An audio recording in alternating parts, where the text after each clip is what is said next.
ಎಲ್ಲ ವಾಹಿನಿಯವರೆಗೂ ಬಂದು ಸಿನಿಮಾ ನೋಡಿದ್ದೀರಿ, ಕೊನೆವರೆಗೂ ನೋಡಿದ್ದೀರಿ. ಎಲ್ರಿಗೂ ಧನ್ಯವಾದ ಹೇಳ್ತಾನೆ ಶುರು ಮಾಡೋಣ.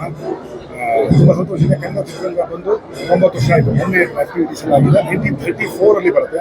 1911 ಕನ್ನಡದ ಚಿತ್ರ ಅದು ಒಂದು ದೊಡ್ಡ ವಿಚಾರ. ಅದನ್ನು ಕಥೆಯಾಗಿಟ್ಕೊಂಡು ಮಾಡಿರುವಂಥ ಚಿತ್ರವಾಗಿದೆ. ಅದರಲ್ಲಿ ಪಾತ್ರವಹಿಸಿರುವಂಥ ಮತ್ತು ಜೀವ ತುಂಬಿರುವಂತಹ ಮ್ಯೂಸಿಕಲಿ ಜೀವ ಮುಖ್ಯ ಎಲ್ಲರ ಮತ್ತು ನಿರ್ದೇಶಕರ ಕಣ್ಣಾಗಿ ಕೆಲಸ ಮಾಡಿರುವಂತಹ cameraman Ashok sambar, wonderful cameraman, ಎಲ್ಲರ ಕಡೆಯಿಂದ ಎಲ್ರಿಗೂ ತಲುಪಿಸಿರುವಂಥದ್ದು ಎಲ್ರಿಗೂ ಆಭಾರಿಯಾಗಿದ್ದಾರೆ. ಮುಖ್ಯವಾಗಿ ಹೇಳಬೇಕಾಗಿರುವಂಥದ್ದು ಏನಂದರೆ, ಇದೆಲ್ಲದರ ಜೊತೆಗೆ ಅವನೊಬ್ಬಿದ್ದಾನೆ, ಅವನೊಬ್ಬ ಹುಟ್ಕೊಂಡ, ಅವನೊಬ್ಬ ನೋಡ್ತಿದ್ದಾನೆ, ಪದ್ಮನಾಭ ಶರ್ಮಾ. ಅವನಿಗಿಲ್ಲ. 1911 ಅವನು ಮಾಡಿದ ಸಿನಿಮಾನ ತೋರ್ಸೋಕ್ಕಾಗಿಲ್ಲ ಜನತೆಗೆ. ಆ ರೀತಿಯ ಇಕ್ಕಟ್ಟಿಗೆ ಸಿಕ್ಕಾಕೊಳ್ಳುವಂಥ ಪರಿಸ್ಥಿತಿ ಬಂತು. ಆದರೆ ಪದ್ಮನಾಭ ಶರ್ಮಾ ಅವನ ಕನ್ನಡ ಪ್ರೇಮ ಅಪರಿಮಿತವಾಗಿರುತ್ತೆ. ಮುಂದಿನ ಜನರ ತೋರಿಸ್ತೀನಿ ಅಂತ ಹೇಳಿ ನನ್ನ ಹೆಸರು ಮಾಡಿರುವಂಥದ್ದು. ಮತ್ತು ಆತ ಇನ್ಸ್ಟಾಗ್ರಾಮಲ್ಲಿ ಸಿಗ್ತಾನೆ, ಫೇಸ್ಬುಕ್ಕಲ್ಲಿ ಸಿಗ್ತಾನೆ, ಟ್ವಿಟ್ಟರಲ್ಲಿ ಸಿಗ್ತಾನೆ. ಇನ್ಮೇಲೆ ಸಿನಿಮಾದ ಕನ್ನಡ ಚಿತ್ರೋದ್ಯಮವನ್ನು ಅಭ್ಯಾಸ ಮಾಡ್ತಿದ್ದಾನೆ. ಮತ್ತು 38 ವರ್ಷದಿಂದ ಅಭ್ಯಾಸ ಮಾಡ್ತಿದ್ದಾನೆ. ಮುಂದಿನ ಕೂಡ ಮುಂದಿಸ್ಕೊಂಡು ಹೋಗ್ತಾನೆ. ಆ ಪದ್ಮನಾಭನ್ ಶರ್ಮನ್ನ ಕಾಂಟ್ಯಾಕ್ಟ್ ಮಾಡಬೇಕಾದ್ರೆ ವರ್ಲ್ಡ್ ವೈಡ್ ಯಾರು ನೋಡ್ತೀರಿ ಅವರು ಅಲ್ಲಿ ಸಿಗ್ತಾನೆ. ಆತ ಅವನದೇ ಪದ್ಮನಾಭ ಶರ್ಮಾ 1911@gmail.com ಅವನ ಇಮೇಲ್ ID ಸಿದ್ಧನಿದ್ದಾನೆ. ಅವನು ಪ್ರತಿಯೊಂದು ಸಿನಿಮಾಗೂ ಇನ್ಮೇಲೆ ರಿವ್ಯೂ ಮಾಡೋಕ್ಕೆ ಶುರು ಮಾಡ್ತಾನೆ. ಸಿನಿಮಾ ಹೇಗೆ 90 ವರ್ಷಗಳಲ್ಲಿ ಯಾವ್ಯಾವ ಶೂಟ್ ತೊಗೊಂಡು ಏನೇನಾಗಿ ಏನೇನು ಕೊಂಡು ಎಲ್ಲಿ ಬಂದು ನಿಂತಿದೆ ನಾವು ನೋಡಿದ್ದೀವಿ. ಅದಕ್ಕೆ ಉತ್ತರವಾಗಿ ಯಾವ ರೀತಿ ಚಿತ್ರ ಬೇಕಿದೆ, ಯಾವ ರೀತಿ ಚಿತ್ರ ಮುಂದೆ ಕರ್ಕೊಂಡು ಹೋಗುತ್ತೆ, ಜನನ ಥಿಯೇಟರ್ಗೆ ಎಳಿಬಹುದು ಅನ್ನೋದಕ್ಕೆ ಒಂದಷ್ಟು ರೂಲ್ಸ್ಗಳಾಗಬೇಕಾಗತ್ತೆ. ಇದ್ರಲ್ಲಿ ಏನು ನಂಬ್ಕೊಂಬಂದಿದ್ದೀವಿ ಅದು ಎಲ್ಲೋ ಒಂದು ಹಳ್ಳ ಹಿಡಿತಿದೆ ಅನ್ನೋ ಟೈಮಲ್ಲಿ ಈ ಥರದೊಂದು ಚಿತ್ರ ರೂಪಿಸ್ಬೇಕು ಅಂತ ಹೇಳಿ ಕನ್ನಡದ ಪ್ರೇಮಿ ಪದ್ಮನಾಭ ಶರ್ಮಾ ಅವನ ಕನಸನ್ನು ಸಾಕಾರ ಮಾಡುವ ಚಿತ್ರವಾಗಿದೆ. ನೀವೆಲ್ಲ ಬಂದು ನೋಡಿದ್ದಕ್ಕೆ ತುಂಬ ಭಾರಿ ಅದ್ಭುತವಾದ ಹಾಡುಗಳನ್ನ ಕೊಟ್ಟು ಮತ್ತು ಬೇಕಿರುವಂಥ ಎಲ್ಲ ರೆಕಾರ್ಡಿಂಗ್ ಎಕ್ಸ್ಟ್ರಾರ್ಡಿನರಿ ಮಾಡಿಕೊಟ್ಟಿದ್ದಾರೆ ಮತ್ತು ಕ್ಯಾಮ್ರಾ ವರ್ಕ್ ಮಾಡುವಂಥ ಅಶೋಕ್ ಸಾಂಬಾರ್ ಮತ್ತು ಜಗ್ಗೇಶ್ ಅವರ ತಾಯಿಯಾಗಿ ಮತ್ತು ತಂದೆಯಾಗಿ ಅವಿನಾಶ್ ವಿಲಾಸನ. ಆತನು ಕಲಾವಿದ, ಸಾಕಷ್ಟು ಸಿನಿಮಾಗಳನ್ನ ರಚಿಸಿದ್ದಾನೆ. ನನ್ನ ತಮ್ಮನ ಥರ ಅವನ ಕೈಗೆ ಸಿಗಲ್ಲ ಅಂದ್ಬಿಟ್ರೆ ಒಳ್ಳೆ ಆ್ಯಕ್ಟಿಂಗ್ ಅಂತೂ ಮಾಡ್ತಾನೆ. ನೈಟ್ ಆ್ಯಕ್ಟಿವ್ ಇರ್ತಾನೆ. ಸಿಗಲ್ಲ ಮಾತಾಡ್ತೀನಿ.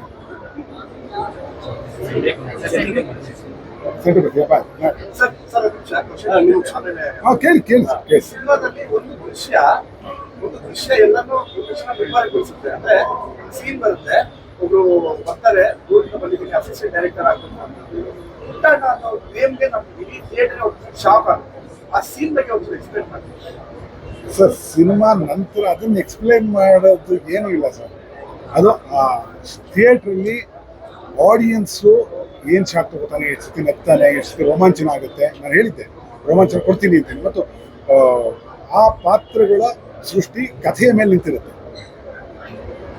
ಅದನ್ನು ಸತ್ಯ ಅಂದ್ಕೊಂಡ್ರೆ ಒಂದು ಸುಪ್ತ ಮನಸ್ಸು ಅಂತ ಅಂದ್ಕೊಂಡ್ರೆ ಸುಪ್ತ ಮನಸ್ಸಲ್ಲಿ ಅವ್ನು ಹೇಳಬಹುದು. ಸೈಕಾಲಜಿಸ್ಟು, ಸೈಕ್ಯಾಟ್ರಿಸ್ಟು ಹಿಪ್ನಾಟಿಸ್ ಮಾಡಿದಾಗ ಏನೇನು ಮಾತಾಡ್ತಾರೆ ಅಂತ ಹೇಳಿ ಅದರಲ್ಲಿ ಇರಬಹುದು. Quite possible. ಜನ್ಮ ನಂಬೋದಾದರೆ ಅದು ನಂಬೇಕಾಗತ್ತೆ ನಾವು. ಅವ್ರ ಬಗ್ಗೆ ವಿಶೇಷವಾದ ಗೌರವಗಳು ಯಾವತ್ತಿಗೂ ಇದೆ. ಇದ್ರೂ ಆ ಥರದ ಒಬ್ಬ ವ್ಯಕ್ತಿ ಬಂದಾಗ ಆತನ ಭವಿಷ್ಯ ಆತನ ಹೇಳ್ತಾನೆ, ಮುಂದಿನ ಜನ್ಮದಲ್ಲಿ ನೀವು ಮಾಡೋ ನೀವು ಒಳ್ಳೆಯದಾಗಿರ್ಬೋದು ಅಂತ ಹೇಳಿ ಒಂದು ನಡಿಬೋದು. Quite possible. ಅಣ್ಣ ಸತ್ಯ ಅಂದ್ರೆ ಯೂಟ್ಯೂಬ್ ಚಾನಲ್ ಇರ್ಲಿಲ್ಲಪ್ಪ. ಆಗ ಯೂಟ್ಯೂಬ್ ಚಾನಲ್ ಇತ್ತ, ಎಲ್ಲ ರೆಕಾರ್ಡ್ ಮಾಡಿ ಮಾಡಿ ಮಾಡಿ ಮಾಡಿ ಮಾಡಿ ಆಗಲ್ಲಪ್ಪ. ಮಗು ತೋರಿಸ್ಬೋದು ಅಷ್ಟೇ, ದಿನ ತೋರ್ಸಕ್ಕಾಗತ್ತಾ?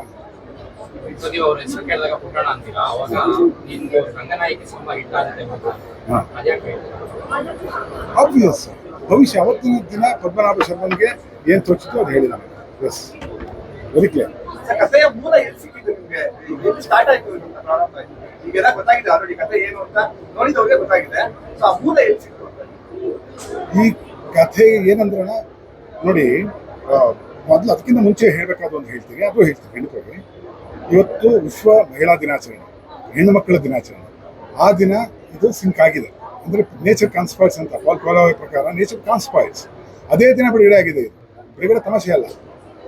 Point number 1. ಪಾಯಿಂಟ್ ನಂಬರ್ 2, ನೀವು ಕೇಳಿದಾಗೆ ಕತೆ ಎಲ್ಲಿ ಹುಟ್ಟಿತು ಅಂತ ಕಥೆಗಾರನಾಗಿ ಏನಾಗುತ್ತೆ 6,000 ಸಿನಿಮಾ ಬಂದಿದೆ 90 ವರ್ಷಗಳಲ್ಲಿ 6,000 ಕನ್ನಡ ಚಿತ್ರ ಬಂದಿದೆ ಪ್ರಪಂಚಾದ್ಯಂತ 10 ಲಕ್ಷಕ್ಕೂ ಜಾಸ್ತಿ ಬಂದಿದೆ ಅಂತ ಕನ್ನಡದಲ್ಲಿ ಮಾಡುವಾಗ ಸಾಕಷ್ಟು ಫಿಲ್ಮ್ಗಳನ್ನ ಡಿಕೋಡ್ ಮಾಡ್ಕೊಂಡಿರ್ತೀವಿ ಒಳ್ಳೆಯ ಚಿತ್ರಗಳು ಕೆಟ್ಟ ಚಿತ್ರಗಳು ಒಳ್ಳೆಯ ಸ್ಕ್ರಿಪ್ಟು ಕೆಟ್ಟ ಸ್ಕ್ರಿಪ್ಟು ಎಲ್ಲವೂ ಇರುತ್ತೆ ಎಲ್ಲವನ್ನು ಸ್ಟಡಿ ಮಾಡಿರ್ತೀವಿ ಇದು ಯಾವುದೂ ಅಲ್ಲದೆ ಆಗಿರಬಾರ್ದು ವಿಶೇಷ ಇರಬೇಕು ಅಂತ ತುಂಬ ವಿಶೇಷ ಇರಬೇಕು ಅಂತ ಹಾಗಾಗಿ ಈ ಕಥೆಯನ್ನು ಸ್ಟ್ರಾಟಜಿಕಲಿ ರೂಪಿಸಿರುವಂಥದ್ದು ಕಾರ್ಯತಂತ್ರ ಇಟ್ಕೊಂಡು ರೂಪಿಸಿರೋದು ಸುಮ್ಮನೆ ಏನೋ ಹೊಳಿತು ಬರೆದು ಮಾರ್ಕೆಟ್ನ ಜನ ಹೋಗ್ತಾರೆ ಅನ್ನೋ ಆ ಥರ ಹೋಗೋದಿಲ್ಲ ಕನ್ನಡದ ವಿಶೇಷವಾದ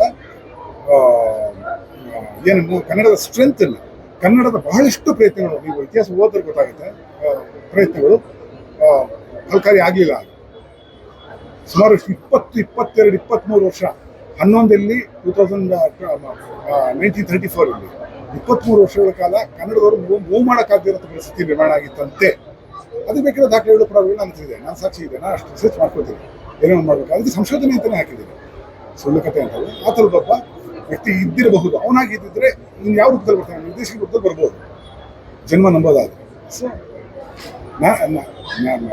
ಕನ್ನಡದ ಪ್ರೇಮವನ್ನು ಇಟ್ಕೊಂಡು ಜಗ್ಗೇಶ್ ಚಿತ್ರಗಳು ಅಂತ ಒಂದು ಡೈಲಾಗ್ ಬರೀಬಹುದು ಮಠ ನೋಡಿದ್ದೀನಿ ಎದುರನ್ನು ನೋಡಿದ್ರಿ ಅದು ಬೇರೆ ಕಥೆಗಳಾಯಿತು ವಿಶೇಷವಾಗಿ ಹೊಸ ಕಥೆಗಳಾಯ್ತು ಅವರು ಇದನ್ನು ಹಲ್ಲಿಗೆ ನಿಲ್ಲಿಸೋಕ್ಕೆ ಇಷ್ಟ ಇಲ್ಲ ಈ ಕಥೆಗಳನ್ನು ಕಥೆಗಿಂತ ವಿಭಿನ್ನವಾಗಿರ್ಬೇಕು ಕಥೆ ಅಂತ ಇದು ಇಲ್ಲ ಮತ್ತೆ ಮಂಜುನಾಥದ ಇನ್ನೊಂದು ಭಾಗವೋ ಅಥವಾ ಇನ್ನೊಂದು ಭಾಗವೋ ಆಗಿ ಕೂಡ್ದು ಮತ್ತೆ ಮಜಾ ಕೊಡಲೇಬೇಕು ನಾನು ನೆನೆಸಲೇಬೇಕು ಜಗ್ಗೇಶ್ ಬಂದ ಮೇಲೆ ನೆನೆಸಲೇಬೇಕು ನಾನು ಬರೀ ನೆನೆಸದಂತೆ ಕನ್ನಡ ಪ್ರೇಮವನ್ನು ಮಿಕ್ಸ್ ಮಾಡೋಣ ಕನ್ನಡ ಪ್ರೇಮದ ಜೊತೆ ನಗುವಿನ ಇದು ಕೊಟ್ಟಾಗ ಕನ್ನಡ ಪ್ರೇಮ ನಾವೆಲ್ಲರಿಗೂ ಊಟ ಆಗ್ತಿರೋದು ಕನ್ನಡ ಇವತ್ತು ನಾನು ಚಿಂತನೆಯನ್ನು ಮಾತಾಡ್ತಾ ಇದ್ದೀವಿ ಅಥವಾ ಇದನ್ನು ಭಾಷೆ ಬಳಸ್ತಾ ಇದ್ದೀವಿ ಅಂದರೆ ಅದರಿಂದನೇ ಊಟ ಅದರಿಂದನೇ ಇದು ಅದರಿಂದನೇ ಎಣ್ಣೆ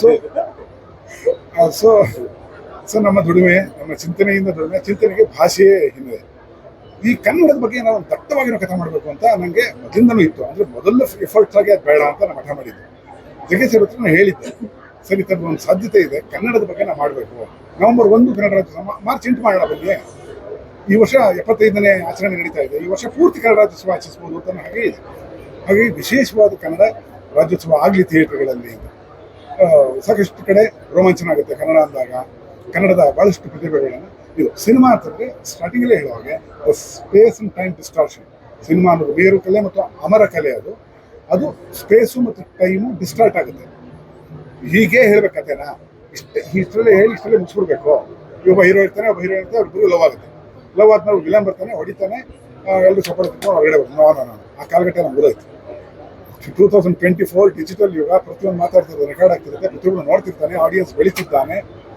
ಬೆಳೀತಿದ್ದವ್ರಿಗೆ ಸಮಸ್ಯೆ ಇಲ್ಲ ಅವ್ರಿಗೆ ಕನ್ನಡ ಪ್ರೇಮ ಇದ್ರೆ ನೋಡ್ರಿ ಹಾಸ್ಯ ಬೇಕಿದ್ರೆ ನೋಡ್ರಿ ಇಲ್ಲ ಅದನ್ನ ದೊಡ್ಡ ವಿಚಾರ ಕನ್ನಡಕ್ಕೆ ಮುಂದಿನ ಇದಾದರೆ ನಾನು ಪದ್ಮನಾಭ ಶರ್ಮಾ ವಿಶ್ವ ಕನ್ನಡ ಸೇನೆಯನ್ನು ನಡೆಸ್ತಿದ್ದೀನಿ ಅದು ಕೂಡ ರಿಜಿಸ್ಟರ್ ಆಗಿದೆ ಫಾರ್ ಯುವರ್ ಇನ್ಫಾರ್ಮೇಷನ್ ಮುಂದಿನ ಆತನ ಹೆಸರಲ್ಲಿ ಆತನ ಅಭಿಮಾನದ ಹೆಸರಲ್ಲಿ ನಾನು ಕೆಲಸ ಮಾಡ್ತಾ ಇರ್ತೀನಿ ನಾನು ಡೈರೆಕ್ಟರ್ ಗುರುಪ್ರಸಾದ್ ಆಗಿ ನಾನ್ ಸೆನ್ಸ್ ಅಂತ ಎಲ್ಲ ಕಡೆ ಎಲ್ಲರೂ ಹೇಳ್ತಿದ್ದೀನಿ ಸಮಸ್ಯೆ ಇಲ್ಲ ನಿರ್ದೇಶಕ ಸಿನಿಮಾದಲ್ಲಿ ತೋರಿಸಿರುವಂತಹ ಕಾಣಿಸ್ಕೊಳ್ಳುವಂತಹ ತಯಾರು ಮಾಡುವ ಪಾತ್ರವಾಗಿರುವಂತಹ ಪದ್ಮನಾಭ ಶರ್ಮಾ ಒಂದು ಮಹಾನ್ ಕನ್ನಡ ಪ್ರೇಮಿ ಅವನ ಒಂದು ವಿಶ್ವ ಕನ್ನಡ ಸೇನೆ ವಿಶ್ವದ ಎಲ್ಲ ಕಡೆ ಇರುವಂತಹ ಕನ್ನಡಿಗರು ಅದಕ್ಕೆ ಇನ್ಸ್ಟಾಗ್ರಾಮ್ ಫೇಸ್ಬುಕ್ ಇಮೇಲ್ ಯಾವುದ್ರ ಮುಖಾಂತರ ಕಾಂಟ್ಯಾಕ್ಟ್ ಮಾಡಬಹುದು ಆ ಕನ್ನಡ ಸೇನೆಯ ಪರವಾಗಿ ನಿಲ್ಲಬಹುದು ಕನ್ನಡ ಚಿತ್ರಗಳಲ್ಲಿ ಕನ್ನಡದ ಬಳಕೆ ಕನ್ನಡದ ಹೊಸ ಪ್ರಯತ್ನಗಳಾಗಬೇಕಾಗಿರೋದ್ರ ಕಡೆ ಹೋರಾಟ ಮುಂದುವರಿಯುತ್ತೆ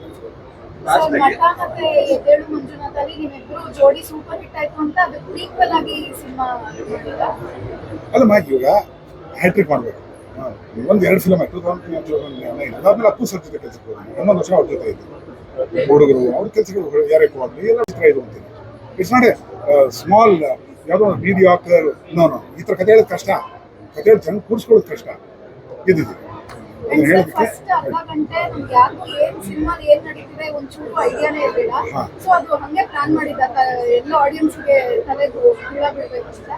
ಅಲ್ಲ ಸ್ಕ್ರಿಪ್ಟ್ ಬರೆಯುತ್ತೆ ಹಾಗೆ ಚಿತ್ರಕಥೆ ಬರೆಯೋಕೆ ನೋಡಿ ಚಿತ್ರಕಥೆ ಅನ್ನೋದಕ್ಕೆ ಇಷ್ಟು ಇದೆ secrets cinema should have a beginning and an end and a heart ಅಂತ but not necessarily in the order ಅಂತ we can play with it ಈಗ ನಮ್ಮಲ್ಲಿ ತಾಕತ್ತಿದ್ರೆ ಬರವಣಿಗೆ ತಾಕತ್ತಿದ್ರೆ ಸ್ಕ್ರಿಪ್ಟ್ ಬರೀತೀವಿ ಅಂದ್ರೆ ಚಿತ್ರಕಥೆ ಮಾಡ್ತೀವಿ ಅಂದ್ರೆ ಅದಕ್ಕೆ ಏನು ಗ್ರಾಫ್ ಬೇಕು ಅದನ್ನ ನಾವು ಅದನ್ನ ಸ್ಪೇಸ್ ಅಂಡ್ ಟೈಮ್ ಡಿಸ್ಕಷನ್ ಅಂತ ನಾವು ಕರೆಯುತ್ತೆ ಸೊ ಇಲ್ಲಿ ಸಾಧ್ಯತೆ ಇದೆ ನಮ್ಮಲ್ಲಿ ಕನ್ನಡದ ಹೊಸ ಕಥೆ ಬರ್ತಿಲ್ಲ ಅಂತ ಸುಮಾರು ಜನ ಹೇಳಿ ಕೇಳಿದ್ದೀನಿ ಯಾಕೆ ನಿಮ್ಗೆ ಯೋಚನೆ ಮಾಡ್ತಿಲ್ಲ ನೀವು ಓದ್ತೀನಿ ನಿಮ್ಗೆ ದಿನಕ್ಕೊಂದು ಹೊಸ ಕನ್ನಡ ಕಥೆ ಹೇಳ್ತೀನಿ ಕನ್ನಡದಲ್ಲಿ ಹಾಗೆ ಸೊ ಇಲ್ಲ ಅನ್ನೋದಲ್ಲ, ಕನ್ನಡ ಪ್ರೇಮ ಇಲ್ಲ ಅಂತ ತಿಳ್ಕೊಳ್ಳಿ ಅಂದ್ಬಿಡಿ, ನಾನು ಒಪ್ಕೊಂಡ್ಬಿಡ್ತೀನಿ ಕನ್ನಡ ಪ್ರೇಮ ಇಲ್ಲ ಬಿಟ್ಬಿಡಿ ಸರ್ ಅಂತ.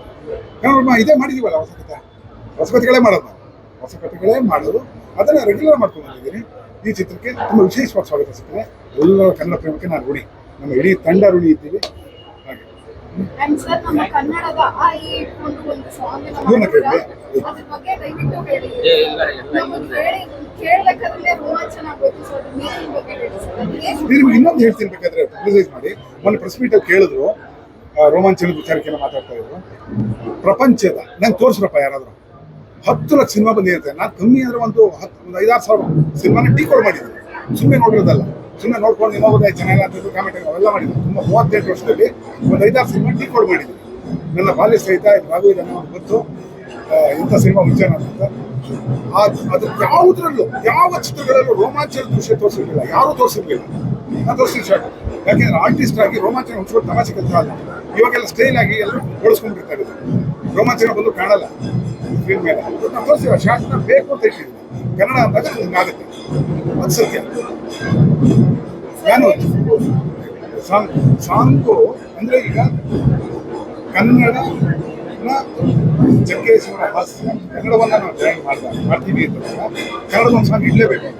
ಮತ್ತು ಅದರಲ್ಲಿ ಏನು ಬರೆಯೋದು, ಕನ್ನಡಕ್ಕೆ ಏನು ಬೇಕಾದ್ರೆ ಕನ್ನಡ ಋಣಿ ಕನ್ನಡ ಅಂತ ಹೇಳಿ ಬರಸೆ ಕನ್ನಡ ಮಾತೆ ಬರಸೆ ಮಾತಿನ ಮಾತೆ ಅಂತೀವಿ. ಇಷ್ಟೆಲ್ಲ ಹೇಳುವಾಗ ಇದು ಹಾಡಲ್ಲಿ ಬರೀ ಬರೀ ಹೊಗಳದ ಇಲ್ಲ, ಇದೆಯಲ್ಲ. ನಾವು 52 ಅಕ್ಷರ ಇದೆ, ಈಗ 50 ಅಕ್ಷರ ಅಂತ ಇಟ್ಕೊಳ್ಳಿ. ಇಂಗ್ಲೀಷಲ್ಲಿ 26 ಅಕ್ಷರಕ್ಕೆ ಮೆರಿತೀವಿ ಅಂದರೆ ನಾವು 52 ಇಟ್ಟಿದ್ದೀವಿ ಸರ್ ಅಂತ ನನ್ನ ವಾದ. ನಾವು ಡಬಲ್ ಇದೀವಿ ಸರ್ ಅಂತ. ಆ 52 ಅಕ್ಷರಗಳನ್ನ ನಾವು ಸಮರ್ಪಕರಣ ಅದರಲ್ಲಿ. ಮತ್ತು ನನ್ನ ಪುಟ್ಟ ಮಗು ಆ ಕೇಳ್ತಕ್ಕಂಥ ಎಲ್ಲ ಹೇಳ್ತಾರೆ, ಯಾರು ಮಕ್ಕಳು ಹೇಳ್ತಾ ಇದ್ದಾರೆ, ನನಗೆ ವಿಡಿಯೋ ಕಳಿಸ್ತಾರೆ. ಸೊ ಕನ್ನಡದ ಅಕ್ಷರಗಳನ್ನ ಇಟ್ಕೊಂಡು ಸಾಂಗ್ ಮಾಡಬೇಕು, ಅದು ಕಷ್ಟದ ಕೆಲಸ. ಒಂದು ಲೈನ್ ಬರ್ಬಿಟ್ಬಿಡೋದು, ಹೀರೋಯಿನ್ ಬಗ್ಗೆನೋ ಹೀರೋ ಬಗ್ಗೆ ಇವಳಗೀತೆ ಅಂದರೆ ಆ ಟ್ಯೂನ್ ಪ್ಯಾಟರ್ನ್ ಗೊತ್ತಿರುತ್ತೆ, ಮಾಡ್ಬಿಡ್ತಾರೆ. ಕನ್ನಡ ಸಾಂಗ್ ಇಲ್ಲ ಮಾಡ್ತೀನಿ ಸರ್ ಅಂತ ತುಂಬ ಒಳ್ಳೆಯದು sir. And sir, cinematography picturization ಎಷ್ಟಿದೆ completely close up, hit and close. Yes, ಏನಕ್ಕೆ ನಮಗೆ ಫಿಕ್ಸ್ ಆಗಿದೆ? ನಿಮಗೆ ಕನಸುಗಳು ಬೀಳೋದೇ ಕ್ಲೋಸ್ ಅಪ್, ವೈಡ್ ಅಲ್ಲ. And sir, 1911 ಟೆಕ್ನಿಕಾಲಿಟೀಸ್ ನ ತುಂಬಾ ಚೆನ್ನಾಗಿ ಮೇಂಟೈನ್ ಮಾಡಿದ್ದೀರಾ. ನೀವು ಇಲ್ಲಿ ಬಂದ್ಬಿಡ್ಬೋದಾ? ಅವ್ರಗಳ ಕಡೆ ನಿಮ್ಮ ತಿಂಗ್ ಮಾತಾಡ್ತೀನಿ. ಹಂಗಾಗಲ್ಲ, ನೋಡ್ಬೇಕು. ಬನ್ನಿ, ತುಂಬ ಹೊತ್ತು ನೋಡ್ಬೋದು, ಬನ್ನಿ ಪರವಾಗಿಲ್ಲ. ಹಾಂ, ನೀವು ಕೇಳಿ, ಅವ್ರ ಪರವಾಗಿ ನೀವು ಕೇಳಿ, ನಾ ಹೇಳ್ತಾ ಇಲ್ಲಿ ಬನ್ರಿ, ಕೂತ್ಬಿಡ್ರಿ ಅಲ್ಲಿ. ಮುಗೀತು ಸಾರಿ, ಥ್ಯಾಂಕ್ ಯು. ಸಾರಿ, ಹಾಂ ಕೇಳ ಪ್ರಶ್ನೆ ಕೇಳ. ಅದೇ ಸರ್, 1911ಗೆ ಆ ಟೆಕ್ನಿಕಾಲಿಟೀಸ್ ತುಂಬಾ ಚೆನ್ನಾಗಿ ಮೇಂಟೈನ್ ಮಾಡಿದ್ದೀರಾ. ಆ ನಾಯ್ಸ್ ಇರ್ಬೋದು, ಸ್ಕ್ರೀನ್ ಕ್ಲಾರಿಟಿ ಇಲ್ಲದೆ ಇರ್ಬೋದು, ಅದ್ರ ಬಗ್ಗೆ ಒಂಚೂರು. ಅಂದರೆ ಅದು ಇಟ್ಸ್ ಎ ವರ್ಚುವಲ್ ಥಿಂಗ್ ಅಂತ ಹೇಳ್ತಾನೆ. ಮತ್ತು ಇದು ಟಿ ವಿಲಿ ನಡೀತಿರೋ ಕಾರ್ಯಕ್ರಮ, ಟಿ ವಿ ರೆಕಾರ್ಡ್ ಆಗ್ತಾ ಇದೆ, ಟಿ ವಿ ಪ್ರಸಾರ ಆಗುವಂಥ ಕಾರ್ಯಕ್ರಮ. ಹಾಗಾಗಿ ಅವನ್ನ ಹಿಪ್ನಟೈಸ್ ಮಾಡಿದಾಗ ಅವ್ನ ಕತೆ ಹೇಳ್ತಾ ಇದ್ದಾನೆ, ಆ ಕಥೆನ ಅವ್ನು ಹೇಳ್ಕೊಂಡು ಹೋಗ್ತೀನಿ, ಅದನ್ನು ನಾವು ತೋರಿಸ್ತಾ ಇದ್ದೀವಿ. ಇವಾಗ ಅದು ಇರೋದು ಅಂತ ಪಾಯಿಂಟ್ ಗೊತ್ತಾಯ್ತಾ ನಿಮ್ಮ ಇದು? ಎಸ್. ಅಂಡ್ ಮ್ಯಾಮ್, ನೀವು ಹೇಳಿ, ಯಂಗ್ ಏಜ್ಗೆ ಸ್ವಲ್ಪ ಓಲ್ಡ್ ಏಜ್ ಕ್ಯಾರೆಕ್ಟರ್ ಮಾಡ್ಸಿದ್ದೀರಾ. ಸೊ ನಿಮಗೆ ಭಯ ಆಯ್ತಾ ಅಂತ ಕ್ಯಾರೆಕ್ಟರ್ ಮಾಡಕ್ಕೆ? ನನಗೆ ಮುಂದೆ ಪ್ರಾಬ್ಲಮ್ ಆಗುತ್ತೆ ಅಂತ ಏನಾದ್ರು ಇಷ್ಟ, ಅಥವಾ ಅಷ್ಟು ಸ್ಟೋರಿ ಚೆನ್ನಾಗಿದೆ ಅಂತ ಒಪ್ಕೊಂಡ್ಬಿಟ್ರೆ? ಮೊದಲನೇದಾಗಿ ಹೇಳ್ತೀನಿ, ನನಗೆ ಗುರುಪ್ರಸಾದ್ ಸರ್ ಡೈರೆಕ್ಷನ್ ತುಂಬಾ ಇಷ್ಟ. ಸೊ ಹಂಗಾಗಿ ಅವ್ರ ಸಿನಿಮಾದಲ್ಲಿ ಪಾತ್ರ ಮಾಡೋದಂದ್ರೆ ಹಿಂದೆ ಮುಂದೆ ಏನು ಯೋಚನೆ ಮಾಡೋದೇ ಬೇಡ. ಯಾಕಂದ್ರೆ ನಿರ್ದೇಶಕ ಅಂದಾಗ ಅವ್ರನ್ನ ನಂಬಬೇಕು, ಅವ್ರು ನಂಬಿದ್ರೆ ನಾವು ಖಂಡಿತ ಉದ್ಧಾರ ಆಗ್ತಿದೀನಿ ಅನ್ಕೋತೀನಿ. ತಲೆ ಆಡ್ಸ್ಕೊಂಡೆ. ಸೊ ಸರ್ ಈ ತರ ಒಂದು ಪಾತ್ರ ಅಂತ ಹೇಳಿದಾಗ ಅಫ್ಕೋರ್ಸ್ ಸಣ್ಣ ಕನ್ಫ್ಯೂಷನ್ ಆಯ್ತು. ಯಾಕಂದ್ರೆ ನಾನು ಹೀರೋಯಿನ್ ಆಗ್ಬಹುದು, ನನ್ಗೇನ್ ಕಡಿಮೆ ಅನ್ನೋ ತರ ಥಾಟ್ಸ್ ಬಂದಾಗ, ಈ ತರದೊಂದು ವಯಸ್ಸಾದಂತ ಪಾತ್ರ ಅಂದಾಗ ಹೇಗ್ ಮಾಡಬಹುದು ಅಲ್ಲ. ಅಲ್ಲಿ ಜಗ್ಗೇಶ್ ಅವರ ತಾಯಿ ಎಂದಿದ್ದು ಎಕ್ಸೈಟ್ ಆಗಿದ್ದು. ಜಗ್ಗೇಶ್ ಅವ್ರಿಗೆ 61 ವರ್ಷ, ಈಕೆಗೆ ಚಿಕ್ಕ ವಯಸ್ಸು. ಅದು ಅವರಿಬ್ಬರು ಬಂದಾಗ ಅವ್ರಿಗೆ ಕಾಲು ನಮಸ್ಕಾರ ಮಾಡೋದೆಲ್ಲ ಇದೆ, ಇವ್ರು ಸಂಕೋಚ ಎಲ್ಲ ಮಾಡ್ಕೊಂಡು ಹೋಗ್ತಿದೆ. ತೆಗಿದ್ರೆ ನಾನು ಬರ್ತೀನಿ ಫ್ರೀ ಬಂದು ಕಾಲು ನಮಸ್ಕಾರ ಮಾಡಿ ಅಲ್ಲಿ ಚೇಷ್ಟೆಗಳು. ತುಂಬಾ ಹ್ಯೂಮರಸ್ ಆಗಿ ಬಂದಿದ್ದು ನಿಮ್ಮಿಬ್ರು ಕಾಂಬಿನೇಷನ್. ಅವಾಗ ಮೊದಲು ನಮ್ಗೆ ಇದು ಐಡಿಯಾ ಏನಿತ್ತು, ಏಜ್ ಡೇ ಹಾಕೋಣ ಅಂತಿದ್ವಿ, ಏಜ್ ತಂತಾಯಿನ ಹುಡ್ಕೋಣ ಅಂತಿದ್ವಿ. ಬಟ್ ನಮಗೆ ಅಲ್ಲಿ ಕಾಮಿಡಿ ವರ್ಕೌಟ್ ಆಗಿದೆ. ನಮಗೆ ಕಾಮಿಡಿ ಬೇಕಂದಾಗ ಅಲ್ಲಿ ಪ್ಲೇಫುಲ್ನೆಸ್ಗೋಸ್ಕರ ಚೈತ್ರ ಕಲಾವಿದರಿಗೆ ಅಚ್ಚುಕಟ್ಟಾಗಿರ್ಬೋದು ಸರ್. ನಿಜ ಹೇಳ್ತೀನಿ, ವೆರಿ ವೆಲ್. ಬಿಕಾಸ್ ಷಟಮಶ ತಂದೆಯ ಪಾತ್ರ, ಸರ್ ನೀವು review ಅಷ್ಟೇ same question. ತೊಡೆ ಮೇಲೆ ಬಂದ್ಬಿಡ್ತಾರೆ ಬರಬರ ಏನು ಬಾ ಹೋಗಿ ಏ ಬೇಡ ಬೇಡ ನೋ ನೋ ನೋ ನೋ ಅವ್ರ ಸೆಂಟರ್ ಮಾತಾಡಿ ಆಯ್ತು ನಂದು. ಇಲ್ಲ ನೀವೇನು ಮಾತಾಡಿ ಇವ್ರು ಮಾತಾಡ್ಸ್ಬಿಡಿ ಎಲ್ಲ ಸಿನಿಮಾ ನೋಡಿದ್ದೀರಾ, ಎಲ್ಲ ಒಳ್ಳೆ ರಿವ್ಯೂಸ್ ಬರ್ತಾ ಇದೆ. ಎಸ್ಪೆಷಲಿ ಆ ಥಾಟ್ ಪ್ರೊಸೆಸ್ಗೆ, ಆ ಕತೆ ಏನಿದೆ ಕನ್ನಡದ ಬಗ್ಗೆ, ಅದು ರೋಮಾಂಚನ ಆಗ್ತಿದೆ. ಎಲ್ಲ ಗುರು ಸರ್ ಹೇಳ್ದಂಗೆ ತುಂಬಾನೇ ಆ ಕಾಲಘಟ್ಟದ್ದು ಹಿನ್ನೆಲೆ ಸಂಗೀತ ಮಾಡೋದಕ್ಕೆ ಒಂದು ಚಾಲೆಂಜಿಂಗ್ ಇತ್ತು. ಅದನ್ನ ಆದಷ್ಟು ಪ್ರಯತ್ನ ಪಟ್ಟಿದ್ದೀನಿ, ಎಲ್ಲರಿಗೂ ಅದು ಇಷ್ಟ ಆಗೋ ಥರ ಮಾಡಿದ್ದೀನಿ ಅಂತ ಅನ್ಕೊಂಡಿದ್ದೀನಿ. ಇನ್ನು ಶೋಗಳೆಲ್ಲ ಇವಾಗ ಎಲ್ಲ ಬರ್ತಾ ಇದ್ದಾರೆ. ಇನ್ನು ಮುಂದಿನ ರಿವ್ಯೂಸ್ಗೆ ಕಾಯ್ತಾ ಇದ್ದೀನಿ. ಎಲ್ಲರೂ ಇದಕ್ಕೆ ಸಪೋರ್ಟ್ ಮಾಡಿ ಸರ್ ಒಂದು ಪ್ರಶ್ನೆ ಕೇಳೋಣ ಎಲ್ಲ ಕೇಳೋಣ ನಾನು ಸಾಕಷ್ಟು ಸಿನಿಮಾಗಳು ನೋಡಿದ್ದೀನಿ. ಟೈಟಲ್ ಕಾರ್ಡ್ ಅಲ್ಲಿ ಅಷ್ಟು ಹುಡುಗರು ಜನ ಕೂತ್ಕೊಂಡು ಟೈಟಲ್ ಕಾರ್ಡ್ ಓದೋದಕ್ಕೆ ನೋಡಿಲ್ಲ, ಹಾಂ ಯಾರು ಅದನ್ನ ಕೇಳಿಲ್ಲ. ಬಟ್ ಇದಕ್ಕೆ ಕೊನೆಗೆ ಸತೀಶ್ ಸುಲಕ್ಷಣ ಬರೋವರೆಗೂ ಹೌದು ಹೌದು ಶಿಳ್ಳೆ ಹೊಡೆದ್ರು, ಚಪ್ಪಳದ್ರು. ಈ ಒಂದು ಮೂಮೆಂಟ್ ರಾಗದಿದೆ ಅಂತ ನೀವು ಹಾಕಿದ್ರೆ ಅವರ ಒಂದು ಮ್ಯೂಸಿಕ್ ನಿಮ್ಮ ಬಲ ಈ ಫಿಲ್ಮ್ ಅದ್ಭುತ ಅಂತ ಹೇಳ್ತೀನಿ ಆ ಕೊನೆಗೆ ಸುಮಾರು ದಿನ ಕಣ್ಣಲ್ಲಿ ಇರುತ್ತೆ. ನಾನು ಹೇಳ್ತೀನಿ ಕನ್ನಡ ಬಿಡ್ಲಿಲ್ಲ ಅನ್ನೋ ಒಂದು ಎಮೋಷನ್, ಮತ್ತೆ ಆ ಬೆಂಗಾಲಿ ಹಿಂದಿ ಎಲ್ಲ ಬರ್ತಾ ಇರ್ತಾರೆ, ವೆಯ್ಟ್ ಮಾಡಿದ್ರು. ಈ ಮೂವ್ಮೆಂಟ್ ಯಾವತ್ತೂ ನಾನು ನೋಡಿದ್ದಿಲ್ಲ. ಇವ್ರು ಕೇಳಿದ ಹಾಗೆ ನಾನು ಒಂದು ಉತ್ತರ ಹೇಳ್ತೀನಿ. ಆ ಕಡೆ 1911ರಲ್ಲಿ ಈ ತರಹದ ಪ್ರಯತ್ನ ಅಂತ ಕನ್ನಡದ ಪ್ರಯತ್ನವಾಗಿರಬೇಕು. ನಮ್ಮಲ್ಲಿ ಏನಾಯ್ತು, ತಮಿಳಲ್ಲಿ 1913ರಲ್ಲಿ ಮರಾಠಿ ಬರುತ್ತೆ ಫಸ್ಟ್, ಅದಾದ್ಮೇಲೆ 1917ರಲ್ಲಿ ತಮಿಳು ಬರುತ್ತೆ. ಈ ಕಾಲಘಟ್ಟದಲ್ಲಿ ಹೋದ್ರೆ ನಮ್ದು ಡಿಲೇ ಆಗ್ತಾನೆ ಇದೆ. 34ರವರೆಗೆ ನಾವು ಏನು ಮಾಡ್ತಿದ್ವು, ಎಷ್ಟು ಎಫರ್ಟ್ ಆಗಿರ್ಬೋದು ಅಲ್ಲಿ ಅಂದಾಗ ಬೇರೆ ಬೇರೆ ಮಾಹಿತಿಗಳು ಸಿಗ್ತವೆ. ಎಲ್ಲದೂ ಪ್ರೂಫ್ ಓದಿಸೋಕ್ಕಾಗಲ್ಲ. ಕನ್ನಡದ ಎಫರ್ಟ್ಸ್ ನಡೆದಿದೆ. ಕನ್ನಡದಲ್ಲಿ 8 ಜ್ಞಾನಪೀಠ ಬಂದಿದೆ ಅಂತಂದ್ರೆ ಯಾರೋ ಮಾಡೋ ಪ್ರಯತ್ನ ಮಾಡಿದ್ದಾರೆ. ಶ್ರೀಮಂತರು ಸಿನಿಮಾ ಮಾಡಬೇಕು ಅಂತ ತೋರಿದ್ದಾರೆ. ಮಹಾರಾಜರೇ ವಿಶ್ವೇಶ್ವರಯ್ಯ ಅವ್ರು ಹೇಳ್ತಾರೆ ಕನ್ನಡ ಫಸ್ಟ್ ಫಿಲ್ಮ್ ನಾವು ಮಾಡೋಣ ಅಂತ. ಅದನ್ನು ಹೇಳ್ಸಿದ್ದೀನಿ ಟಿವಿಲಿ. ಅದು ಸತ್ಯ, ಅದು ಮಾಹಿತಿ ಇದೆ. KRS ಕೆಲಸ ಹೇಳ್ತಾರೆ ಇದು ಬೇಡ ಈಗ ಅಂತ ಹೇಳ್ತಾರೆ ಅನ್ನೋದು ಕೂಡ ಸತ್ಯ. ಯಾಕೆಂದ್ರೆ ನಾನು ಅವ್ರ ಸೆಂಟ್ರಲ್ ಗೌರ್ಮೆಂಟ್ಗೆ ಡಾಕ್ಯುಮೆಂಟ್ರಿ ಮಾಡಿರೋದು. ಮತ್ತು ಕೊನೆಯ ಟೈಟ್ಲಲ್ಲಿ ಏನು ಬರುತ್ತೆ ಸಾಂಗು, ಗಾಳಿ ತಂಗಾಳಿಲಿ ಆ ಹಾಡಿನ ಇದು ಮತ್ತು ಜನ ಗೊತ್ತಾಗಲಿ ಆ ಮಾಹಿತಿ ಅಂತ. ಕನ್ನಡದವ್ರು ಏನು ಕಮ್ಮಿ ಇಲ್ಲ ಸ್ವಾಮಿ, ಕನ್ನಡ ಟಾಪಲ್ಲೇ ಇದ್ದೀವಿ. ನನಗೆ ಅದ್ರ ಬಗ್ಗೆ ಅತೀವಾದ ಗ್ಯಾರಂಟಿ ಬಂದಿದೆ. ನನ್ನ ಹಿಂದಿನ ಜನವಾಗಿ ಹೇಳ್ತೀನಿ, ಇನ್ನೊಂದು ಹೊರಗಡೆ ಬಂದು ಹೇಳ್ತೇವೆ ಖಂಡಿತ ಮಾಡಿದ್ದೆ ಕೊಂದಾಕ್ಬಿಟ್ರು. ಸರ್ ಅಂಡ್ ಅದರಲ್ಲಿ ಲಾಸ್ಟ್ ಅಲ್ಲಿ ರಾಜರು ಹಾಳಾಗದೆ ಸಹವಾಸ ದೋಷ ಅಂತ ಹೇಳಿದ್ರು. ಇದು ವಿಜಯನಗರ ಸಾಮ್ರಾಜ್ಯಕ್ಕೆ ಲಿಂಕ್ ಮಾಡಿ ಹೇಳಿದ್ದ ಅಲ್ಲ, ಅಂದ್ರೆ ತುಂಬಾ ಅದಕ್ಕೇನು ತಗೊಳ್ಳೋದು ಬೇಡ. ನಮ್ಮ ಕನ್ನಡ ರಾಜ್ಯಗಳ ಇದು ಅದು ಅಂತಲ್ಲ. ನೀವು ನೋಡಿ, ರಾಜ್ಯಗಳು ರಾಜರು ಬಿಟ್ಕೊಂಡು ರಾಜರದು ಸುಲ್ತಾನರ ಕಥೆಗಳು ಹೇಳಿದ್ರೆ ಎಷ್ಟು ಹೇಳ್ಬೋದು. ಅವರೆಲ್ಲರದ್ದು ಅದೇ ಕತೆ. ಅದು ರಾಜರ ಕಥೆಗಳು ಗೊತ್ತಲ್ಲ. ಸವಾಸ ಕಥೆ ಯಾಕೆ ಬರುತ್ತೆ ಅಂದ್ರೆ ರಾಜರು ಬೇಕಾಣಿಸ್ಬೋದು. ಸೊ ಹಾಗಾಗಿ ಅದು ಮೂಲ ಎಳೆನೆ. ಬೇಸಿಕಲಿ ನಮ್ಮ ಕಥೆ ನಾವು ಅಂದ್ಕೊಂಡಾಗ ರಾಜರ ಕಥೆನೇ ಬರ್ಬೇಕಲ್ಲಿ. ಮತ್ತು ಇದನ್ನ ಈ ರೀತಿ ಹೇಳೋಣ ಹಾಗೆ.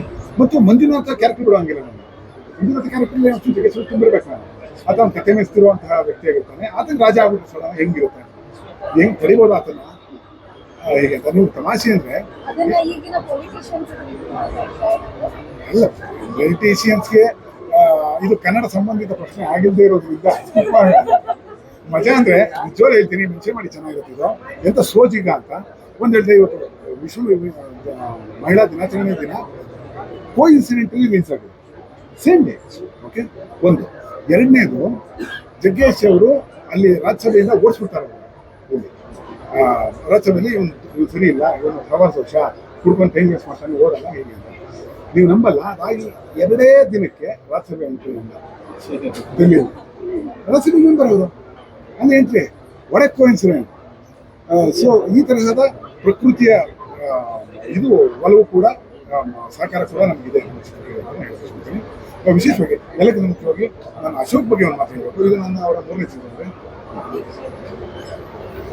ಕ್ಯಾಮ್ರಾ ಏನು ಬೇಕು ಹೇಗೆ ಅಂತಂದಾಗ ಅದನ್ನ ಹೇಳ್ಬಿಟ್ಟಾಗ ನನ್ನ ಕೈಲಿ ಪೆನ್ನಲ್ಲಿ ಬರ್ತಿರ್ತೀನಿ, ಅದನ್ನು ಕ್ಯಾಮ್ರಾದಲ್ಲಿ ಬರೀಬೇಕು. ಕ್ಯಾಮ್ರಾ ಬಂದು ಆ ಕ್ಯಾಮ್ರಾ ಝೂಮ್ ಓಡಾಡಬೇಕು, ಅದು ಡಿಸ್ಟರ್ಬ್ ಆಗಬಾರ್ದು. ಸೊ ಅದನ್ನು ಅಚ್ಚುಕಟ್ಟಾಗಿ ಯಾವ ಫೋಕಸ್ ಪುಲ್ ಸಹಾಯ ಇದೆ ಸರ್ ನಾ ಮಾಡ್ತೀನಿ ಸರ್. ಆ ಫೋಕಸ್ ಪುಲ್ಲಿಂಗ್ ತುಂಬ ಇದು ಇನ್ನೊಂದು ಟೇಕ್ಗಳು ಹೋಗ್ತಾ ಇರುತ್ತೆ, ಸ್ಟ್ರೆಸ್ ಆಗುತ್ತೆ.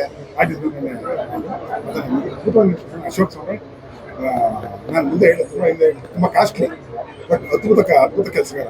ಇನ್ನೂ ಸಾಕಷ್ಟು ಸಿನಿಮಾ ಮಾಡಬೇಕಿಲ್ಲ. ಬೇರೆಯವ್ರಿಗೆ ಫುಲ್ ಚಾರ್ಜ್ ಮಾಡಿ ನಾನು 50% ಡಿಸ್ಕೌಂಟ್ ಭಾಗ 100% ಕೇಳು.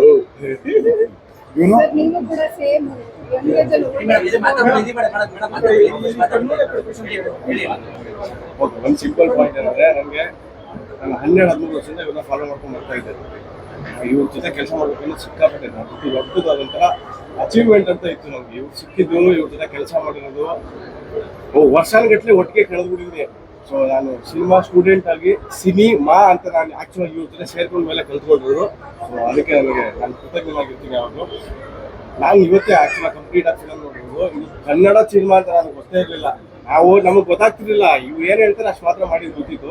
ನಾವು ಏನು ನಡೀತಿದೆ, ಹೆಂಗ್ ನಡೀತಿದೆ, ಏನ್ ಮಾಡ್ತಿದೀವಿ, ನಮಗೆ ಜಡ್ಜ್ಮೆಂಟ್ ಅದು ಏನೋ ಗೊತ್ತಿರಲಿಲ್ಲ. ನಾವು ಇವ್ರನ್ನ ಕೇಳೋಕ್ಕೂ ನಮಗೆ ಧೈರ್ಯ ಇರ್ತಿರ್ಲಿಲ್ಲ. ಸರ್ ಈಗ ಎಲ್ಲರೂ ಕೆಲಸ ಮಾಡೋದು, ಎಣ್ಣೆ ಹೊಡೆದು ಮಲಗೋದು ಸರ್. ಈ ತರ ಇತ್ತ ಅವನು ಪೂರ್ತಿ ಕೆಲಸ ನಿಂತ್ಕೊಂಡಿದ್ದು ಗೊತ್ತಾಗಿರೋದು. ಆಯ್ತು ಹೇಳಿ. ಅಲ್ಲ, ಇವ್ರು ಏನ್ ಹೇಳಿದಾರೆ ಅಷ್ಟು ಬಿಟ್ರೆ ನಾನು ಎಕ್ಸ್ಟ್ರಾ ಏನು ಮಾಡೇ ಇಲ್ಲ. ಬಟ್ ನನ್ ಓವರ್ ಆಲ್ ಸಿನಿಮಾ ನೋಡಿದ ಮೇಲೆ ಮುಂದೆ ಸಿಕ್ಕಾಪಟ್ಟೆ ಅಲ್ಲ ನೀವು ಬಂದಾಗಲೇ ಹಿಂಗೆ ಐಡಿಯಾ ಬರ್ತದೆ. ನೀವು ಕಾಣಿಸ್ತಿಲ್ವಲ್ಲ ಕಲಿಸಿ. ಬಹಳ ಅಭಿಮಾನ. ಅಂದ್ರೆ ಇವ್ರ ಜೊತೆಗೆ ಕೆಲಸ ಮಾಡಿರೋದು ಒಂದು ಅಭಿಮಾನ. ಇವ್ರ ಜೊತೆಗೆ ಇದ್ದಾಗ ಕಲ್ತಿರೋದು ಸಿಕ್ಕಾಪಟ್ಟೆ ಇದೆ. ಅಷ್ಟ್ರ ಮೇಲೆ ಇವಾಗ ಜನ ಎಲ್ಲ ನೋಡ್ಲಿ, ಖುಷಿ ಪಡ್ಲಿ, ಹಾಸ್ಯಕ್ಕೆ ಸಮಸ್ಯೆ ಇಲ್ಲ. ಆಮೇಲೆ ಅಭಿಮಾನ ಪಡೋಕ್ಕೂ ಬಹಳಷ್ಟು ವಿಷಯಗಳು ಈ ಸಿನಿಮಾದಲ್ಲಿದೆ. Thank you so much. ಈ ಸಿನಿಮಾದಲ್ಲಿ ನಿಮ್ ಜೊತೆಗೆ ಇರೋದಕ್ಕೆ ಖುಷಿ ಅಷ್ಟೇ. ಇನ್ನೇನು ಹೇಳಿ, ಥ್ಯಾಂಕ್ಸ್, ಧನ್ಯವಾದ ಅಂತ ಹೇಳಿ. Thank you. ಕನ್ನಡ ಫಿಲಮ್ ಆಗ್ಬಿಟ್ಟು ಥ್ಯಾಂಕ್ ಯು 20 ಧನ್ಯವಾದಗಳು. ಅಲ್ಲ, ನಮ್ಮ ಮನಸ್ಸು ಅಡ್ಡ ಬಿತ್ತೆ ಒಳ್ಳೆ ನೋಡಿ, ಹಾರೈಸಿ, ಬೆಂಬಲಿಸಿ, ಕನ್ನಡ ಪದಗಳಲ್ಲ. ಬಹಳ ಧನ್ಯವಾದಗಳು. ನಾನು ಕನ್ನಡ ಅಭಿಮಾನಿ. ಮತ್ತು ಶೋಭಾ ಮೇಡಮ್ ಬಗ್ಗೆ ಮತ್ತು ಶೋಭಾ ಮೇಡಮ್ ಸೀನಿಯರ್ ಕಲಾವಿದರು, ಒಳ್ಳೆ ರಂಗ ಕಲಾವಿದರು ಇವರು. ಇವರನ್ನ ನಾವು ಮನ್ವಂತರ ಅಂತ ಟಿ ಎನ್ ಸೀತಾರಾಮ್ ಜೊತೆ ಕೆಲಸ ಮಾಡ್ತಿದ್ದಾಗ ನಾನು ರೈಟರ್ ಅವಾಗ T N Sitaram episode direction writing ಎಲ್ಲ ಮಾಡ್ತಾ ಇದ್ದೆ. ಮಾಡುವ ಇವ್ರ ಅಭಿನಯ ನೋಡಿ ನಿಮ್ಮ ಒಂದು ತಾಯಿ ಪಾತ್ರ ಮಾಡಿಸ್ತೀನಿ ನಿಮ್ಮ ಕೈಲಿ ಅಂತ ಪ್ರಾಮಿಸ್ ಮಾಡಿದ್ದೆ. ಯಾವಾಗ 2001 ಅಥವಾ 23-24 ವರ್ಷದ ಹಿಂದೆ. ಆಮೇಲೆ ಅವಕಾಶ ಸಿಕ್ಕಿರ್ಲಿಲ್ಲ. ಒಂದು ಫುಲ್ ಲೆಂತ್ ಮಾಡಿಸ್ಬೇಕು, ಚಿಕ್ಕ ಪಾತ್ರ ಕೊಡೋಕೆ ನಿಮ್ಗೆ ಇಷ್ಟ ಇಲ್ಲ ಅಂತೇಳಿ ಇದರಲ್ಲಿ ಕರೆಸಿ ಅದಕ್ಕೆ ಒಂದು ಕನ್ನಡದ ವಿಶೇಷ ಚಿತ್ರ ಆಗುತ್ತೆ. ಒಬ್ಬ ಟ್ರಾನ್ಸ್ಲೇಟರ್ ಥರ ಇರುತ್ತೆ, ಹಾಸ್ಯವೂ ಇರುತ್ತೆ, ಕನ್ನಡ ವಿಮಾನ ಇರುತ್ತೆ, ರೋಮಾಂಚನ ಇರುತ್ತೆ. ಇದರಲ್ಲಿ ನಿಮ್ಮ ಪಾತ್ರ ಹೀಗಿರುತ್ತೆ ಅಂತ ಹೇಳ್ತೀನಿ. ಮತ್ತು ಪೇಮೆಂಟ್ ತಗೊಂಡಿದ್ದಾರೆ, ಏನು ಸರಿಯಾಗಿ ಮಾಡಿಲ್ಲ. ಎಲ್ಲರೂ ತಗೊಂಡಿದ್ದಾರೆ, ನನ್ನ ಒಬ್ಬಳ ಬಗ್ಗೆ ಅಲ್ಲ, ನಾನೇ ತಗೊಂಡಿದ್ದೀನಿ. Don't worry. ಇಲ್ಲ, ನಟನೆ ಮಾಡ್ಬೇಕಾದ್ರೆ ಗೊತ್ತೇ ಆಗ್ಲಿಲ್ಲ ಈ ತರ ಇಷ್ಟು ಚೆನ್ನಾಗಿ ಬರುತ್ತೆ ಸಿನಿಮಾ ಅಂತ ಹೇಳಿ. ಅಲ್ಲ, ಬಬ್ಲಿ ಏನಿಲ್ಲ, ಬಟ್ ತುಂಬಾ ಚೆನ್ನಾಗಿ ಬಂದಿದೆ ಸಿನಿಮಾ. ಒಂಥರ ಖುಷಿ ಆಗುತ್ತೆ ನೋಡ್ತಾ ಇದ್ರೆ. ಇನ್ನೂ ಒಂದ್ಸರ್ತಿ ನೋಡೋಣ ಅನ್ಸುತ್ತೆ. ಅಂದ್ರೆ ಎಲ್ರು ಚಿತ್ರಮಂದಿರಕ್ಕೆ ಬಂದು ನೋಡ್ಬೇಕು ಅಂತ ನಾನು ಎಲ್ಲರಲ್ಲೂ ಕಳ್ಕಳಿಯಿಂದ ಕೇಳ್ಕೊತೀನಿ. ಆ OTT ಅಲ್ಲಿ ನೋಡಿದೆ, ಅಲ್ಲಿ ನೋಡಿದೆ, ಇಲ್ಲಿ ನೋಡಿದೆ, ಅವೆಲ್ಲ ಮಾಡಬಾರ್ದು. ಇಲ್ಲಿ ಥಿಯೇಟ್ರಲ್ಲಿ ಬಂದು ನೋಡಿದ್ರೆ ಅದು ನಿಜವಾದ ಸಾರಾಂಶ, ಅದ್ರದ್ದು ನಮ್ದು ಇದು ಗೊತ್ತಾಗ್ಬಿಡುತ್ತೆ, ರಿಸಲ್ಟ್. ತುಂಬಾ ನಾನು ಗುರು ಸರ್ಗೆ ಎಷ್ಟು thanks. ಅಲ್ಲ, ಗುರು ಸರ್ಗೆ ಫಲಿತಾಂಶ, ಗುರು ಸರ್ಗೆ ನಾನು ಎಷ್ಟು ಅಭಿನಂದನೆ. ಅಲ್ಲ, ಗುರು ಮಾನ್ಯರಿಗೆ ಪದ್ಮನಾಭ ಶರ್ಮರಿಗೆ ನಾನು ಎಷ್ಟು ಅಭಿನಂದನೆ ಸಲ್ಲಿಸಿದ್ರು ಸಾಲದು ಅನ್ಸುತ್ತೆ. ನಿಜವಾಗ್ಲೂ ಒಳ್ಳೆ ಪಾತ್ರ ಕೊಟ್ಟಿದ್ದಾರೆ. ಇನ್ನು ಮುಂದಿನ ಸಿನಿಮಾದಲ್ಲಿ ಇನ್ ಯಾವ ತರ ನನ್ನನ್ನು ನಡೆಸ್ಕೋತಾರೋ ಗೊತ್ತಿಲ್ಲ. ಖಂಡಿತ ಈಗಲೇ ನಾನು ಕಾದಿರಿಸ್ಬಿಟ್ಟಿದ್ದೀನಿ ನನ್ನ ಜಾಗ. ಈಗಲೇ ಹೇಳ್ತೀನಿ, ನಾನು ಅದಕ್ಕೆ ಹೇಳಿದ್ದೀನಿ. ಇದು ಕನ್ನಡ ಪ್ರೇಮದ ಏನು ಛಾಯೆ ಇದೆ, ಇದು ಕಂಟಿನ್ಯೂ ಆಗ್ತಾ ಹೋಗ್ತದೆ. ನಿಲ್ಲಿಸಿಬಿಡೋದೆಲ್ಲ ಒಂದು ಸಿನಿಮಾ ಮುಗಿಯೋದಲ್ಲ. ಈ ಕತೆ ಮಾಡೋದು ರಂಗನಾಯಕದಲ್ಲ ಅಭಿನಯಿಸಿರುವಂತಹ ಟೆಕ್ನಿಷಿಯನ್ಸು, ನಮ್ಮ ಕೆಲಸ ಮಾಡೋ ಟೆಕ್ನಿಷಿಯನ್ಸು ಮತ್ತು ಎಲ್ಲರೂ ಇನ್ಕ್ಲೂಡಿಂಗ್ ಜಗ್ಗೇಶ್ ಸರ್ ಕೈಕಾಲು ಹಿಡಿದಾರೋ ಒಪ್ಪಿಸಿ ಬಿಡಲ್ಲ. ಅವರ ಕಾಂಬಿನೇಷನ್ ಇನ್ನೊಂದು ಸಿನಿಮಾ ಮಾಡಲೇಬೇಕು, ಇದಕ್ಕೆ ನೀನೇ ಮಾಡಬೇಕು ಅಂತ ನಾವು ಹೇಳಿದ್ವಿ. ಅದು ಬೇರೆ ಸೀರಿಯಸ್ಲಿ ಥಿಂಕಿಂಗ್ ಯೋಚನೆ ಮಾಡ್ತಾ ಇದ್ದೀವಿ. ಸೇಮ್ ಥಿಂಗ್, ಅದೇ ಪಾತ್ರಗಳು ಬರಲ್ಲ, ಬೇರೆ ಬೇರೆ ಪಾತ್ರ, ಬೇರೆ ಬೇರೆ ಪಾತ್ರ, ಬೇರೆ ಬೇರೆ. ಇಲ್ಲ ನೀವು ನಡೆಸ್ಕೊಡ್ತೀರಾ ಸರ್? ಅಯ್ಯೋ ಮಾನ್ಯ ಪದ್ಮನಾಭ ಸರ್, ಥ್ಯಾಂಕ್ ಯು. ನಮಸ್ತೆ, ಹಾರೈಸಿ ಮತ್ತು ಸಪೋರ್ಟ್.